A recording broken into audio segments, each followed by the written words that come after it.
Shane Sparks, Big Ten Network Wrestling, inside historic Rec Hall. We are just outside the Lorenzo Wrestling Complex. And I love coming to this venue because I love the history. This is so cool. I could sit and talk about this for a long time. The Wrestling All-Americans. What I love about this wall is just everybody's got a story. Every single one of these guys has a story, ups and downs. It's not easy, you gotta persevere. I think about Quentin Wright. Quentin Wright was Cael's first ever national champion. If you remember in 2011 in Philly, they had 3 guys in the finals for that tournament. They had Quentin Wright, they had Frank Molinaro, who would later go on and win a national title, and then they had David Taylor, of course, he'd go on and win 2 national titles. But that was the first one. Ed Ruth, 2011, he lost to Nick Muchastaghi at Stanford. He got to Muchastaghi in 2012 to win his first national title. You talk about a Mount Rushmore of Penn State wrestling. Ed Ruth is going to at least be in the conversation. Many would have him on that Mount Rushmore. David Taylor, of course, wins the 2 national titles. 2013, the epic match with Kyle Dake. James English is one of the best stories, I think, on this wall. 7th place in 2014. That was a huge All-American run for James English in Penn State. Matt Brown, you think back to that time. In 2015, he beat Tyler Wilps of Pitt. But when I look at Matt Brown, I can't help but think about Logan Storley from Minnesota, Robert Kokech of Nebraska, Mike Evans of Iowa. That weight class at that time, I mean, you had a bunch of guys ranked in the top, 6 or 8 from the Big Ten. Nico Megaludis was great. 3rd time was the charm for him. Was able to win a national title, beat Thomas Gilman of Iowa to win. Bo Nickel, one of my all-time favorites, 3-time national champ. And where I go back is 2018 against Miles Martin. Miles Martin looks like he's got Bo Nickel dead to rights. Bo Nickel puts him on his back and pins him to win the team title. That is one of the most memorable matches ever. Vincenzo Joseph, 2017, pinning Isaiah Martinez, another legendary Penn State National Championship run. Anthony Cassar, 2019.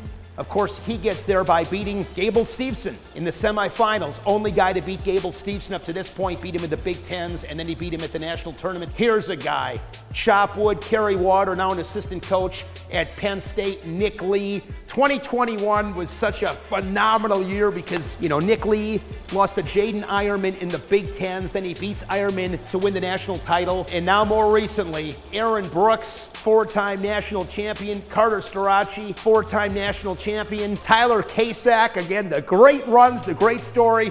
Here's one. He loses in the first round, and then Kasak wins 7 straight matches to take 3rd place. That's probably always going to be my favorite memory of him because that just takes guts. So, Wrestling All-American wall here at Penn State. It's a pretty cool deal. If you ever get here for a dual meet, make sure you come on down here and check this out and look at these great wrestlers. Going to walk into Rec Hall, one of my favorite places to call a college wrestling match. This place gets so loud. Phenomenal place. And just want to talk about a couple of my memories when I walk into here. The first one I go to, I could be 90 years old and might not remember my own name, but I will always remember December of 2013. You had this true freshman, Zain Retherford, going up against the reigning national champion in Logan Stieber. It was a great match. Zain Retherford won it with a takedown in sudden victory. I've never heard this place so loud. That was a huge win for Zain Retherford. Of course, he'd go on to take 5th place that year, becoming an All-American for the first time. Then he won 3 straight national titles. Zain Retherford, absolute monster in that top position. 2013, I cannot believe it's been over a decade. That'll always be memory number 1 for me. Another night of wrestling. 2018, Ohio State, Penn State in this dual meet. It was phenomenal. Ohio State had a stacked team. They came out here with the robes. Everybody's hyped up. But in that dual meet, where would I start? They didn't have Jason Null. The chips were stacked against him a little bit. Mark Hall had a big win over Bo Jordan. Mark Hall would go on to win a national title by beating Bo Jordan. Bo Nickel, Miles Martin, we know how that all ended. But in that dual meet, and this is why dual meet scoring, every single point matters. Penn State won that dual meet 19-18. Bo Nickel's wrestling Miles Martin, and he turns Martin in the final, couple of seconds to get near fall points, gets the major decision. They had to have it. Bo Nickel, in my opinion, nobody stepped up in big matches more consistently than Bo Nickel.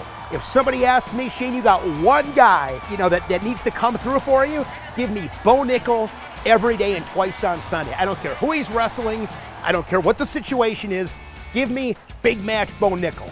197, you got Colin Moore ranked #1 in the country, and Anthony Cassar is, at that time at 197, Anthony Cassar beat Colin Moore. Anthony Cassar, that was the match that put him on the map. He knocks off Colin Moore. Penn State wins that duel meet 19-18 over Ohio State. That was such an awesome duel meet. Those are a couple of memories I have that I will always remember. There's so much history here in Rec Hall. It's a great venue, close to 7,000 people during wrestling matches, and it gets loud. And it's just a great place to come watch wrestling.